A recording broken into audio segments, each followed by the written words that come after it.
பம்பரம் போல் ஆடுறிய எதுக்கு? நித்தம் சாமி வந்து ஏறிடணும் அதுக்காக. தொப்புள தங்காட்டுறிய எதுக்கு? மாமன் பம்பரம் தான் விட்டுடணும் அதுக்காக. சும்மா நாச்சு பார்க்கும் போது சூட்டனைய ஏத்துற சாராயத்தை கண்ணுல வச்சு ஆளு மேல ஊத்துற.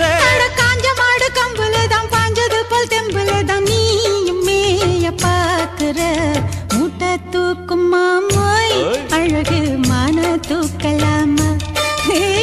மாமன் வீரம் என்ன அதத்தான் நானும் பார்க்கலாமா?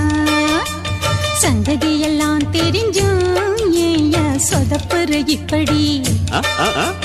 சங்கதி எல்லாம் தெரிஞ்சும் ஏயா சொதப்புற இப்படி? சொர்க்க வாசல் கதவு உனக்கு கிட்டத்தானே இருக்கு.